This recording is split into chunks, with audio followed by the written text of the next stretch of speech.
Hey folks, this is Rhykker, and this is fine. Everything is fine.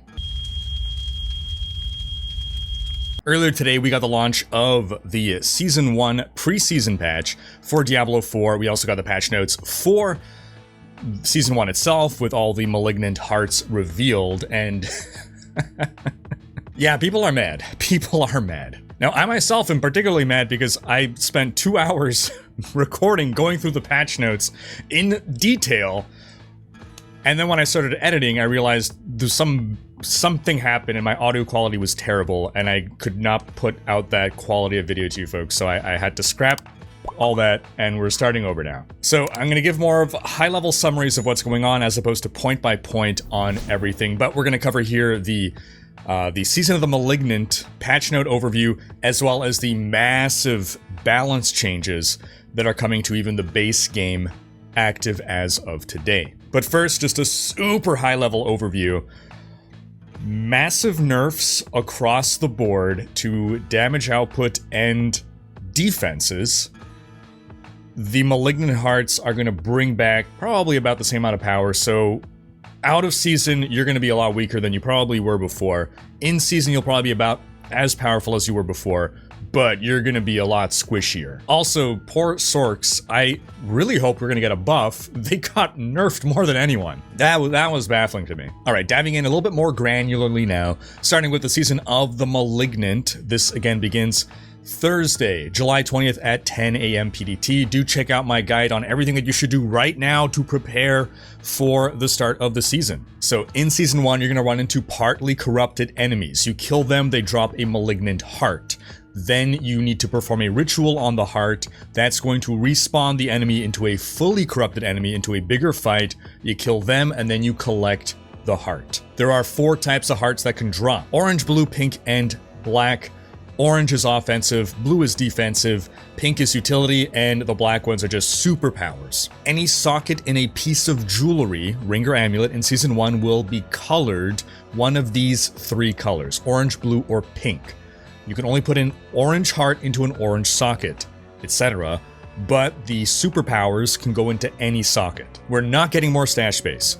You're going to salvage the hearts that you are not using. Hearts are going to be similar to items in that as you are higher level, the hearts will be higher level as well. So you're going to be obsoleting old hearts, breaking them down, and using them to try to craft more deterministically the kind of heart that you want. There are 32 Malignant hearts in total. Some are class agnostic, some are class specific. In the future, I'm going to put out a video ranking the power of all these hearts. For now, I'll just call out some things that caught my attention. First off, we can see that some hearts only start dropping in World Tier 3, some in World Tier 4. So there are the more common, basic hearts, and the better ones will drop in the higher difficulties. Tempting Fate here, 60% more crit strike damage, but your non-crits deal 15% less damage. You will probably want to take this. A lot of builds will probably want to take this. This is a lot of crit damage for not too much damage loss. The Lionheart, you gain 10% barrier generation and you heal some amount per second. This scales with level while you have an active barrier. So Sorks need a lot of help with their defenses, even more so after this patch. Barriers, they generate barriers a lot. Is the heal going to be significant enough? I don't know. 10% increased barrier generation is not sufficient enough on its own, and a big problem with Sorks is they get one shot, so I don't know how much the heal is going to really benefit them. Revenge is interesting. 20% of incoming damage is instead suppressed. When you use a defensive subterfuge or macabre skill, all suppressed damage is amplified by 250%, so that sounds like it's hurting you more, and explodes, dealing a chunk of damage as fire damage to nearby enemies. So this part's interesting. This part makes it sound like you're going to actually take more damage at the end of the suppressed damage. I don't know how else to interpret that, because it's not dealing that damage to everyone else. Otherwise, I would say dealing this plus the suppressed damage to nearby enemies. Regardless, this seems like it could be an interesting option for Thorns builds that focus on a lot of defense and dealing damage reflected to enemies. Some of these don't make any sense to me. Prudent Heart, this effect only triggers once every 2 minutes. 4 seconds of immunity every 2 minutes, that's 3% uptime on immunity. Doesn't make sense to me, especially given you can't even decide when it triggers. It's when you are hit. In general, I'm not in favor of things that you have no agency over when to activate. Determination gives you increased resource generation. That could be good. 8% isn't big, but every little amount helps some builds. Resource draining effects, those are really annoying in Nightmare Dungeons, but people aren't going to take this for that. People's response to the resource draining effects in Nightmare Dungeons is, I just don't run that Nightmare Dungeon. They're not going to make a build specifically to deal with this. Now, this super powerful one is interesting. Cycle through a Malignant bonus every 20 kills. I have a lot of issues here. So, first off, Vicious, 20% attack speed, awesome. That is very powerful. Now, Devious, core and basic skills have a 15% chance to fully restore your primary resource. That's on average 1 out of every 7 attacks. General cadence of an average build is going to be something like you do 2 to 3 core skill attacks and 3 to 4 basic attacks. So you can argue that a full attack cycle is roughly 7 attacks. That means on average, as part of your core attack cycle, you're going to fully restore your resource at some point. Obviously, the most useful time for this to happen is when you are using the last of your resource on a core skill. And the least useful time for this to happen is when you're almost maxed on your resource and you're doing your last hit to fill up the rest of your resource. This could potentially encourage a playstyle whereby you're going to activate your core skill as soon as you have the minimum resource for it. Already some builds do that. Kind of depends on what your rotation is. Some builds you kind of want to stack your resource to full before you start spending. This encourages builds in which you effectively are going to cast your core as soon as you have the minimum resource for it, because you will potentially then get all your resource back. Overall though, with how often this activates, it doesn't seem like it is hugely beneficial. It's good, but it's not amazing. Then Brutal, every 21 seconds you gain an absorb barrier. You have no agency over this, it pops up when it decides. My biggest issue here is this cycles every 20 kills. I really hope this does not lead to the absolutely cancerous gameplay style of, oh, before going to fight the boss, I'm going to portal out of the dungeon, go into the wild, kill a bunch of enemies until I'm back onto Vicious to have the 20% attack speed, or whatever the case may be. Altering your playstyle so that you go out of your way to do something dumb to get into the correct window to game the system in order to have the bonus that you want apply when you want. Now, Creeping Death, this one seems really strong. Your dot effects are increased by 40% for each different crowd control effect on the target. You can easily always have enemies under at least 1 crowd control effect, if not, depending on how you build your character, 2 to 3. So this is significantly more damage for dot builds.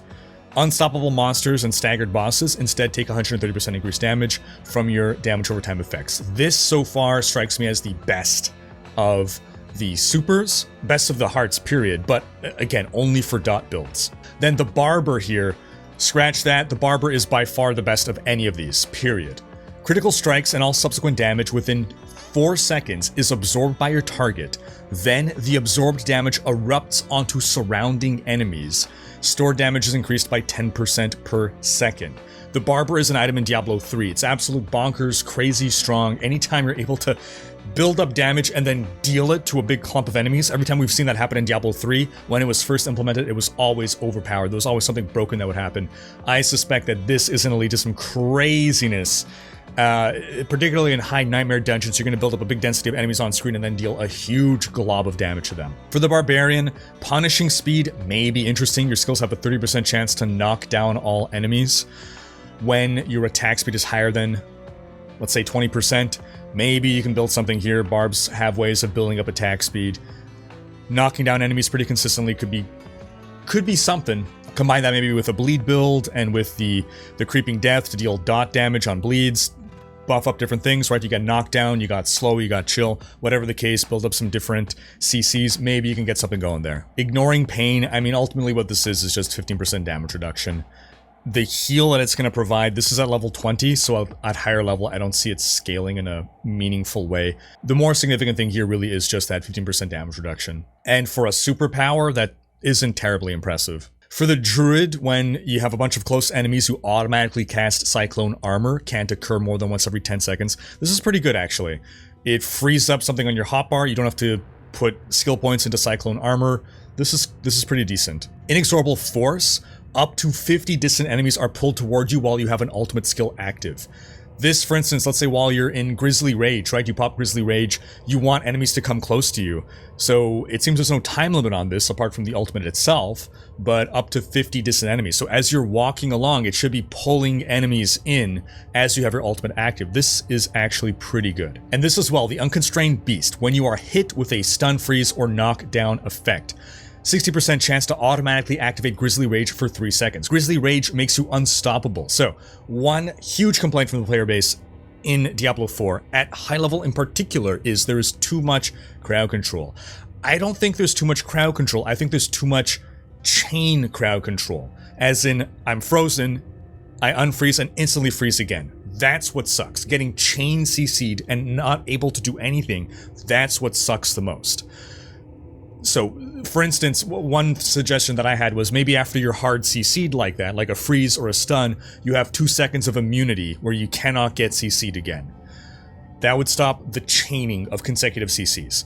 It seems as though, in general, what they're doing is trying to give us tools to find other ways to stop yourself from being chain CC'd. So, this is one of those tools. Half the time that you're going to get hard CC'd, you're going to break out of it automatically. This also ties nicely into any build that is using Grizzly Rage. Okay, Necromancer, Sacrilegious. Walking near a corpse automatically activates an equipped corpse skill every second, dealing 30% reduced damage. Now, does this consume the corpse? Because if this consumes the corpse, this is just terrible.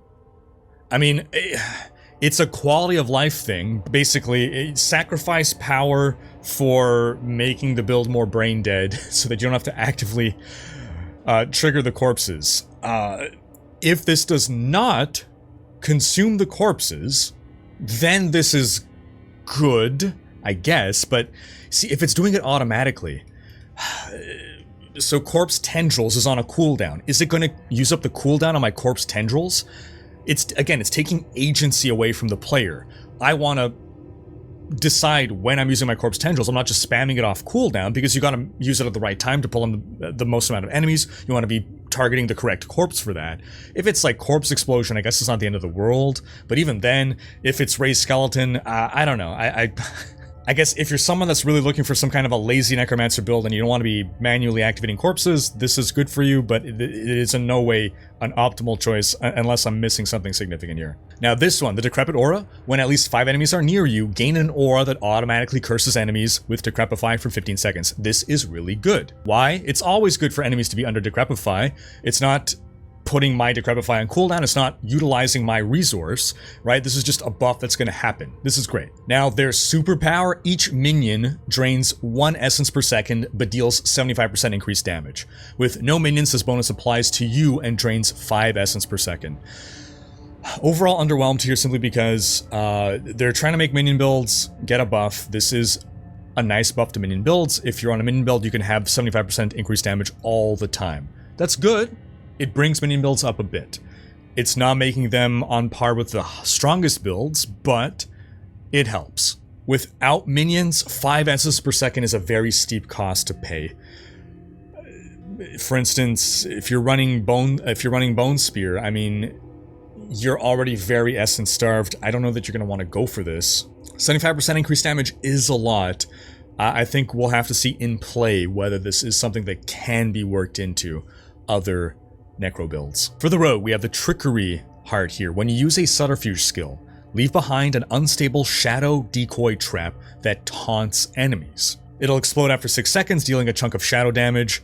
Cannot occur more than once every 5 seconds. This seems similar to a Diablo 3 monk build. You'd be spawning shadow clones that would basically then explode. I don't know if it's Sun Wukong or what at this point, but this might be something. This damage seems significant at level 20, but the fact that it cannot occur more than once every 5 seconds is probably going to be the stopgap to what makes this really strong. Alright, the Vile Apothecary, your attacks have a 15% chance to apply all imbuement effects at half normal potency. So this is every 7th attack on average is going to apply all imbuement effects. There's already some builds that are running dual imbue. This is a nice bonus to it, but because you have no agency over when this activates, it becomes difficult to synergize with your playstyle. Typically with the rogue and the imbues, you are lining up your dominoes before you knock them down. if imbues are just going off whenever, not only is it going to be at 50% normal potency, but it's also not going to be benefiting from all your max potential damage buffs, simply because you're not going to have lined up enemies for that right opportunity. Still, though, this might end up being the best heart for rogues. Now, for sorcerer Talrasha, for each unique element you deal damage with, you deal increased damage. So this is going to be just flat out 36% more damage, right? You will be able to have a build where you're dealing damage with every element. Now, spell breaking, after taking elemental damage, gain 40% resistance to that element for 5 seconds. Sounds great in principle. In practice, elemental resistance is still currently, we're going to call it broken. It's just not as effective as it should be, to the point that the devs say that they are going to be reworking elemental resistances. In the interim, getting a bunch more elemental resistance isn't terribly useful to keeping Sorcs alive. Sorcs have a lot of toughness issues, and that revolves around their lack of armor, not their lack of elemental resistance. Armor is just all around a much better form of damage mitigation, and no elemental resistance will protect you from physical damage. Now, Spite here is interesting. This is again to deal with the crowd controls. Whenever you're hit with a CC, there's a 40% chance that the enemy that hit you and enemies around you are also hit with that same effect for 3 seconds. So you get hard CC'd, half the enemies around you will also get hard CC'd. Now, Omni Power, in theory, it feels like it could have been really cool. Core skills that launch a projectile consume all of your mana. For every 45 to 35 extra mana consumed, you launch an additional projectile, and the damage is increased by 5%. This is already the cost, generally, of your mana spenders. So getting 2 for the price of 2, or 3 for the price of 3, I mean, you're getting 5% more damage on top of that. Like, it might come out to being a little bit more damage at the end of the day. But unless I'm missing something significant here, this isn't nearly the buff or superpower that it feels it should be. I mean, it would have to be some kind of build that is contingent on casting, getting everything lined up in such a way that when you make that one cast, all your bonuses are coordinated onto that one cast. And if you were to do subsequent casts manually, you would not get all those damage modifiers. So that's the only way that I see this making sense. Now, quick overview of the Malignant tunnels. These are new dungeons in the world. There are 6 of them spread across the world. Inside every Malignant dungeon, you find this cyst, and every cyst has 2 outgrowths. One is always black, and one is always a specific color that is consistent with that tunnel. After you've killed all the monsters, at the end, you can use a resource to get one or the other of these outgrowths. So this is a way for you to deterministically hunt for specific hearts. And we're also getting a new boss, Varshan the Consumed. Don't know any details there about what rewards we get for killing him. So overall preliminary thoughts on the hearts. Some seem not very powerful, some seem crazy powered, some seem very situationally strong. I look forward to seeing how these get worked into builds, and again, I'll put more thought into these and we'll eventually make a video on the best hearts to use. And now that takes us to the patch notes. This is the patch that is active as of now that you can go in and log in and experience. And again, if you go in and log in and play right now, you're probably going to be like, hey, how come I'm weaker? So first off, we're getting 6 new unique items. One is an uber unique. It being an uber unique means it effectively does not exist for you. And it being a staff means half the classes can't even use it. But its effect is pretty cool. Gain a random shrine effect. For 20 seconds after killing an elite enemy, you can maintain a good amount of uptime on this. Artillery shrines, blast wave shrines are very strong. Barbarian gets Azarath unique sword. On a lucky hit, your core skills have a chance to freeze enemies for 3 seconds and deal some damage to them. Again, that's going to be a chance for a hard CC and some amount of damage that we can't quite tell how significant this is. I doubt this is going to make it into the meta. For the Druid, Flesh Render, Debilitating Roar, and Blood Howl deal X amount of damage to nearby poisoned enemies. We'll have to see what that damage is in practice. If the damage is significant enough, then yes, there are builds that can make a good amount of use of Debilitating Roar and Blood Howl. And poisoning enemies is already currently part of the Druid meta, or it's becoming part of the Druid meta.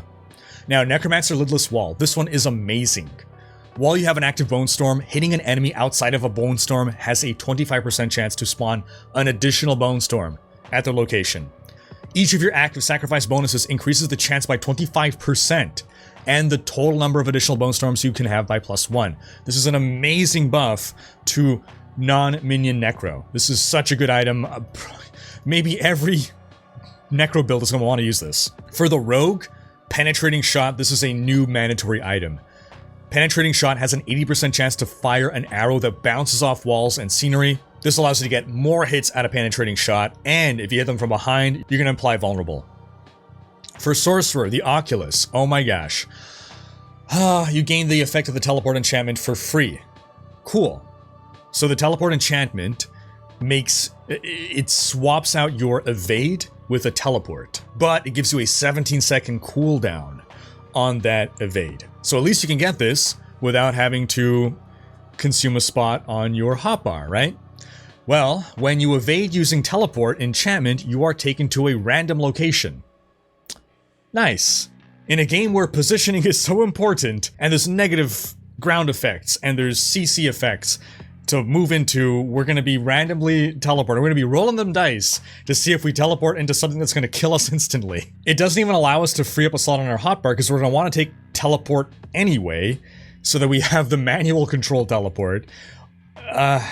Now, the one saving grace about the Oculus is that it also gives you, I've seen screenshots, like plus a whole lot. Like, I've seen +7, I've seen +13 to teleport. It gives you a ridiculous buff to teleport. So it could be that basically you get so much cooldown on your teleport, because the more skill points you put into teleport, the lower its cooldown. It could be that you're going to have so many points into teleport, the cooldown will be so low that you never need to use your evade. I haven't used this in practice, but in theory, that might be what is going on here. That the intent is you're just going to not use evade. Evade becomes a lul's really emergency button, right? If you're willing to gamble and your teleport's on cooldown, sure. So in theory, this might be used in speedrunning builds. You're not going to give up an offensive aspect for like nightmare dungeon pushing, but if you're super strong and you're just doing like really easy content, speeding around, you just want to zip teleport around, I can see maybe an Oculus being used here at the expense of additional offensive power. 7 new legendary aspects. Audacity. When there are at least 5 close enemies, stun them for 4 seconds. Can only occur once every 20 seconds. That 20-second cooldown, I don't like it. Again, I have no agency over when to enable this myself. I have to decide, okay, should I get closer to enemies now to activate it now? Do I have to wait for the cooldown to end? Not a fan of this. Craven, though, I love. 40% increased move speed when moving away from slowed or chilled enemies. Combine that with Penitent Greaves, you have this on all the time. On my Twisting Blades Rogue, I'm at 184% move speed. Give me this, and I am capping out at plus 200% move speed. I'm going triple speed. I am going faster than horses. For the Barbarian, we have Ancestral Charge. Calls forth 4 Ancients whenever you charge, dealing some damage. Not sure I see this being used. For Druid, Subterranean, Poison Creepers active also casts Landslide in a circle around you. Earth skills deal 20% increased damage to poison enemies. I don't know about the first part, but the second part is going to make this worked into current meta builds. Again, Earth and Poison is already the meta, so this is a natural fit. 20% more damage, boom. For Necro, Blood Lance is on the rise. Blood Lance will consume blood orbs to also conjure lances from them. This is going to be similar to Diablo 3 Corpse Lance. Each additional Blood Lance deals 50% of the normal damage and prioritizes targeting unlanced enemies. Between this and other changes we'll go over in a bit, Blood Lance is rising. It's not becoming a top Necro build, but it is significantly better. Rogue, every third cast of Puncture is poison imbued with 150% of normal potency. This is really good. At high level, you could see Twisting Blades Rogues drop Puncture altogether, have no basic attack because they're able to generate resource enough. This gives you reason to retain Puncture in order to get those free poison imbues. Every third cast, that happens very rapidly. Now, the 150 extra potency doesn't really matter because Puncture isn't dealing much damage, so the extra damage that poison imbue is giving doesn't really matter. It's more about having enemies being under the effects of poisoned and what you can build around that. There's a number of ways you can build up damage reduction, both within the rogue skill tree and just on gearing. Damage reduction from poisoned enemies. Then for Sorcerer, Searing Wards. After spending 100 mana, your next Firewall is free to cast and will destroy incoming small missiles. Destroying missiles is kind of cute. free to cast. This helps Firewall. You can get more Firewalls out. Firewall will rise a bit as a build. It's not going to become a top build, but it helps it a bit. Then there's a whole host of different fixes. Of note, there is a reason that Hoda is performing so well. The Barbarian Hammer of the Ancient skill is performing so well at high levels of play, and it's because of a bug. So this bug is being fixed, and because of that, Hoda is being nerfed. At low levels of play, you're not going to experience it, but at high levels of play, significant nerf to Hoda. Similarly, for the Sorcerer, Aspect of Control was applying its damage bonus 3 times for staggered bosses. You were probably seeing Blizzard Sorcs like obliterating high-level bosses. Yeah, they're losing like 60% of their damage now. So this by itself is a significant nerf to the Sorcerer's ability to push high-end content. Sorcerers were already the weakest class for pushing high-end content until this was discovered. Now that it's being fixed, significant nerf to Sorcs, again, for the highest end. Sorcs are really strong early game, and they're really good at speed content in the mid game, but for pushing Nightmare Dungeons, they are taking a heavy hit by losing this. Silent chests are going to drop better loot now. Monsters are going to stop playing keep away as much, so that melee characters don't have to be constantly chasing after them. This was feedback that I gave way back from beta. Renown. You're now getting more renown for doing side quests and dungeons, so you don't have to do as many things to farm up renown. Farming renown in the new season will be easier. Small buff to World Tier 2 rewards, not significant. Level scaling. Massive change to level scaling. A lot of people have been complaining. When I level up, the monsters level up with me, I feel like I'm being punished for leveling up. I don't feel stronger, I feel weaker, because unless I'm keeping up with my gear upgrades, then I'm actually just getting weaker every time I level, and then I have to play catch up with by finding the higher level gear. Now, in World Tier 3, monsters will stop at 55. Once you hit 56, they stay 55. Once you hit 57, they stay 55. Once you hit 58, they stay 55. It's only once you hit 61 do they then go to 56.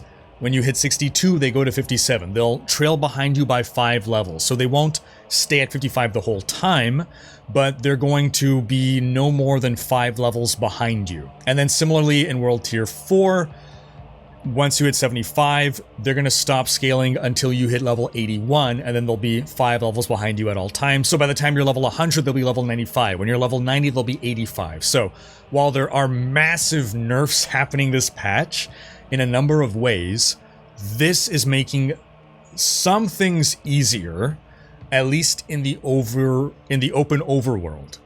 However, most of what we're doing in the endgame is Nightmare Dungeons and Helltide, and these rules don't apply to that. But if your concern is, well, I feel weaker when I level up, I mean, doing Nightmare Dungeons, it's your choice of what tier of Nightmare Dungeon to do. Helltide, though, yeah, you're just screwed. They've increased the rewards for completing Whispers in Tier 3 and 4. I don't see this encouraging people to do Whispers at higher difficulty, but regardless. We've also had some nerfs to how much XP you get for fighting monsters that are higher level than you. The current meta is, well, the meta from yesterday was you want to be fighting monsters that are 3 levels higher than you because you get 25% bonus experience for fighting monsters that are 3 levels higher than you or more. Higher level monsters natively give more XP, but they also take longer to kill. And generally, if it's taking longer to kill them, it's not worth the extra XP. But with the plus 25% XP buff, it was worth it. Now that's being obliterated. Now you have to be 10 levels above you to get just a plus 15% buff. This basically means now you could ignore this and just go by, is it taking you substantially longer to kill this next level of enemy? If yes, you are being inefficient if your objective is to grind XP. So now you want to be doing Nightmare Dungeons where enemies are the same level as you, unless you can do the next level without decreasing the time it takes you to kill enemies. Again, now we're just talking about pure XP farm efficiency. And then power leveling got absolutely gutted as well. So the TLDR here is currently you can be a level 1 character and your buddies can take you into level 100 Nightmare Dungeon. They would have to do your capstones first, right? You can be carried through your capstones, and you would be getting the XP of a level 100 monster with the 25% XP bonus. Now, monsters are never 10 levels higher than you for XP purposes. So now that level 100 monster will be treated as a level 11 monster with just the 15% bonus. So this is going to massively slow down power leveling. Helltide got a difficulty buff. Monsters are now 3 levels higher than you than just 2. Also, the mystery chests got buffed, well, nerfed, I guess you can say. It now takes 250 aberrant cinders instead of 175. When the devs designed Helltide, they did not expect the community to build up a Helltide tracker where you can see exactly where the mystery chest is, to make us be able to efficiently farm these every time, and I guess this is their way of dealing with it, which is unfortunate because there's a lot of players who are not using those tools, and they are now getting completely crapped on. Also, folks, there's currently a bug whereby you're getting fewer cinders in Helltide. This is a bug, it will be fixed. They did not stealth nerf cinder drops. All interactables now have a small chance of dropping cinders. Right now, you're guaranteed to get cinders from the interactables that have a red glow to them. Now it's giving a small chance to any interactable. I don't know if this is going to make it worth it to interact with these. If that chance is 5%, I mean, the time that it takes to go click on the thing, generally you're better off just zipping along to kill enemies. Okay, the balance updates. We're seeing some buffs to the underutilized skills. A notable nerf is Hamstring. Now it only slows healthy enemies. Hamstring was a skill, a passive that you would work into every build, and then you would have to take the two-handed sword technique in order to constantly benefit from what Hamstring is giving you. Now this is going to, yes, it is a nerf to barbarians, but it's going to open up greater diversity in what technique slot you'll want to use. And then of note, Gore's Devastating Grips has been buffed. It now explodes every 2 seconds or after it ends. This is a nice whirlwind buff. Gore's was crazy OP when it first released. They had to nerf it into the ground to stop the exploits from happening, but now they're bringing it back in a way where it is once again being very beneficial to Whirlwind builds.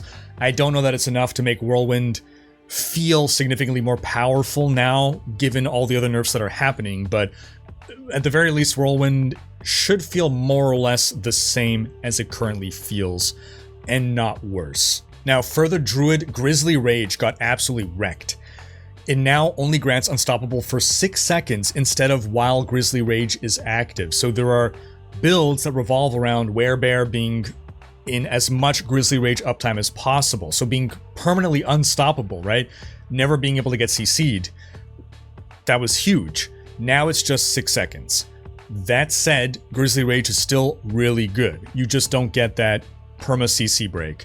But remember, you are now being able to benefit from that heart that will trigger the Grizzly Rage on X conditions, so you do get back something that was lost here. Now, the change to the Masochist Spirit Boon here, this is significant. Masochist was a way for Druids, while shapeshifted, to have sustain. You get back life. Now it's on a lucky hit chance, so this is going to greatly hurt Druid sustain. Druids had amazing sustain. Every time you crit while shapeshifted, you would get 3% of your life back. So now that's not going to happen nearly as often. For the Necromancer, we're seeing some buffs to Blood Lance, in general to blood builds. Again, across every class, we're seeing some smallish buffs to the underutilized skills. Helps bring them up in power, closer in line to the top builds. An interesting change here, we're seeing Raised Skeleton, Corpse Explosion, and Corpse Tendrils range for auto-targeting corpses on mouse and keyboard increased by 50%. So in the heat of combat, if you're trying to aim specifically at something to target it, you don't have to be as pixel perfect. You can be off by a wider margin now. They're trying to buff Raised Skeletal Priest. It's not enough. One really good change here is Necromancer's minions will automatically resummon after respawning during a world boss fight. That's a great change, because currently if you die in a world boss and you're a summoner necro, well, womp womp, it's going to take you a while to resummon all your minions, because you got to generate the corpses. This is a great buff for minion necros against world bosses. Now, Bone Spear Necro is getting nerfed quite a bit, and that was to be expected. Going into this patch, 2 days ago, I was working on a top 10 builds list, and Bone Spear was #1. It's so crazy strong. This is a substantial nerf. The bonus damage reduced from 100% to 60%. So that's a 40% nerf there to that bonus damage from Splintering Aspect. For the Rogue, again, we're seeing some minor adjustments to underutilized things, some nice buffs, not too many nerfs. One notable nerf is Siphoning Strikes. Now needs that lucky hit chance of 75, similar to the Druid. This was a key point of sustain for rogues. This is going to hurt rogues sustain. Siphoning Strikes would be giving you life back. Overall, though, rogues seem to be in a pretty good place. Now, sorcerers, again, they lost a huge amount of damage output at the highest ends of play thanks to that bug fix. There's some adjustments being made. They're getting a good number of small-ish buffs. The buffs to defensive things are a little stronger. One of the issues, though, of Sorc at endgame is that they basically just keep getting one shot. Sorcs are highly reliant on their cooldown powers, on avoiding damage altogether, and basically if they are taking damage, they are effectively dead. A lot of the Sorc's defensive tools are based around resistances, which, as we explained, are just not nearly as useful as armor, but there are some nice and appreciated defensive buffs in here. There's some significant nerfs to the damage you deal to burning enemies. That's going to lower our damage output, but it also means that burning is no longer as mandatory as it was. Currently, you got to work burning into every build because it's just such a huge amount of damage to leave behind otherwise. But again, the consequence is you're dealing less damage. Lots of adjustments to aspects, nothing too hugely significant. The most significant thing that we see is here aspect of splintering energy. Chance to spawn an additional lightning spear goes from 20% to 50%. Not going to be a game changer, but can help the lightning sorc. And then if we look at the changes to general aspects, sorcs get pooped on some more. Aspect of disobedience. This is an aspect that's used across many classes and many builds. It's just one of the strongest defensive aspects. It allows you to stack a bunch of armor. And now the amount of armor you're able to stack is being reduced significantly. And again, poor Sorc has very few ways to get armor, and this is removing one of the key ways that Sorcs can get armor. Now, combine that with the fact that the other way a lot of classes get armor, or the way that every class can get armor, and Sorcs depended on, was in your jewelry sockets you put skulls. Skulls give armor in jewelry sockets. If we want to be using these hearts, the entire purpose of the season, these malignant hearts, we are now forfeiting the armor granted to us in those sockets. Now, they also made some adjustments to drops. You used to have a 5% bonus chance to drop ancestral or sacred items in nightmare dungeons. Now it's a 10% increased chance.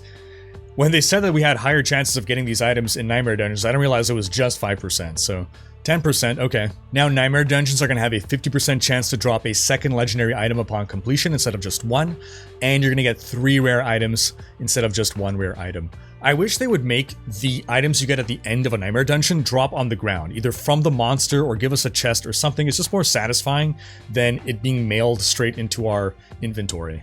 Monster hit point being scaled up. Now 100% more health to monsters per person in your party.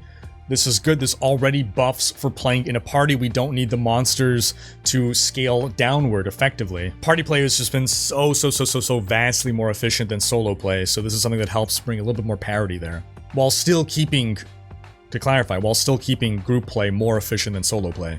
Greed shrines are supposed to be improved. World bosses drop more potions now, all great. And then comes the massive Affix rework. This is what I completely did not expect to be happening.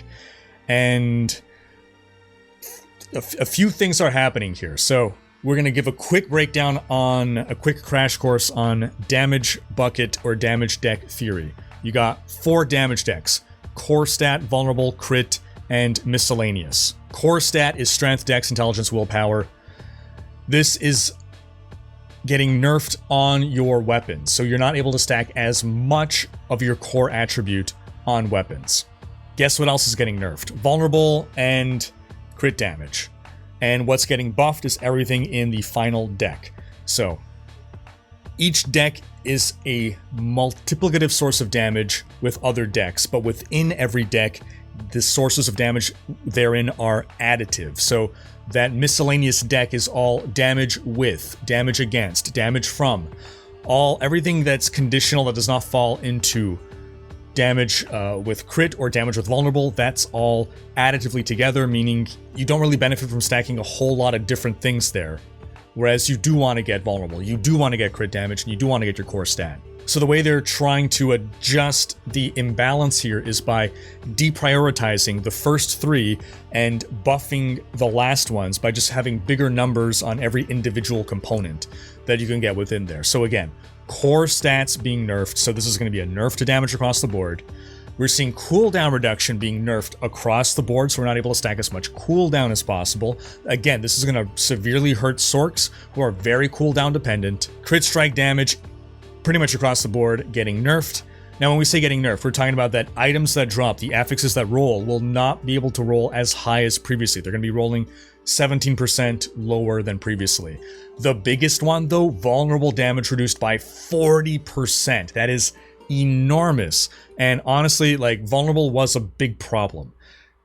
It did not make sense, and it was not good game balance for every build to want to stack vulnerable. We do want some vulnerable builds, to be sure, but for the meta to be, yes, every build get vulnerable, something needed to be done there. The consequence of this, though, is we are all significantly weaker now. Then the implicits on certain pieces of gear have also had their vulnerable damage and their crit strike damage nerfed. Again, this is a way of balancing it, because right now, you're never going to use a dagger rather than a sword, because you just want that crit strike damage. You are never going to use a bow instead of a crossbow, because you just want that vulnerable damage. So they're hoping that by nerfing the implicit crit and vulnerable damage on these items, we'll be more incentivized to pick other items depending on our build. I don't know if in practice it'll work out that way, but that's the intent. Then damage to CC'd enemies decreased. Damage to frozen enemies decreased. Sorks once again getting crapped on. Indirectly, the devs are not intending to nerf Sorks, it's just that Sorks are indirectly getting affected by this, and Sorks are in a position where they couldn't really afford to be getting nerfs. Now, all the things getting buffed, literally everything else, everything in the slop bucket, right? In the miscellaneous bucket is getting buffed from 25% to 40%. The big winner is dot builds. Bleed, fire, and shadow. Not poison, for whatever reason. So significant buffs there, especially to dot builds. And otherwise, they're seeing, again, a range of 25, sometimes 33, sometimes 40% buffs there. But then we're also seeing damage reduction nerfed. And they're saying that overall, their philosophy, we're shifting power to many offensive affixes from defensive affixes. So they want us to go even more glass cannon. They want us to deal more damage, but have less survivability. And that's what's happening down here. We're getting 25% nerfs to most of the affixes that give us damage reduction under certain circumstances. Also a nerf to total armor, 30% reduction, 30% nerf to total armor there.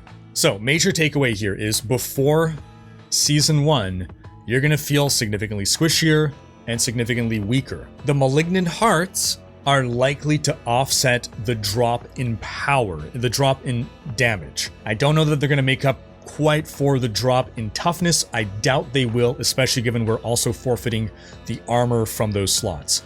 So we're still going to be probably squishier in Season 1. However, in general outworld experiences, you are now going to be, in general, higher level than the enemies and feel like a badass there. But you're not spending much time there anyway. You're doing world bosses, you're doing Helltide, and you're doing Nightmare Dungeons, and so you will not feel stronger in those circumstances. As for specific class balance, I think rogues are probably in the best place of any class right now. Druid probably still doing pretty well. Necro, Bone Spear took a heavy hit.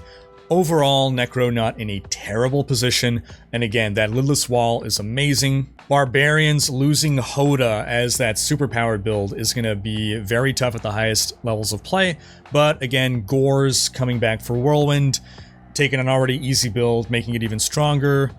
Barbarians will be okay. Sorks, I feel, are the losers of this patch, which really surprises me because I thought that they would be the big winners of this patch. They needed to be. But Blizzard's telemetry tells them that Sorcerer is the most popular class, so I guess they feel if it's the most popular, it doesn't need to be buffed. You should buff the one that people aren't playing. But again, Sorks will still be great for leveling and great for speed content. It's just that they're going to struggle probably more than ever now in the later game content. All the problems that they have are going to be compounded now. No cooldown, no armor, they're going mega glass cannon. But this is just my preliminary thoughts and analyses. We'll see how things play out as the season commences, but I turn the question to you folks. What do you think of these patch notes? Again, I plan to release videos about the Malignant Hearts. I would like to do a top 10 build video. I had my top 10 list. Now, following the balance changes, I need to rejigger that. But more content will come in the coming days. Stay tuned for that. Thanks for watching. Special thanks to my Twitch, Patreon, and YouTube supporters for making these videos possible. If you enjoyed this video, please share it, check out these other videos, and subscribe to join Rhykker's Raiders for more Diablo content.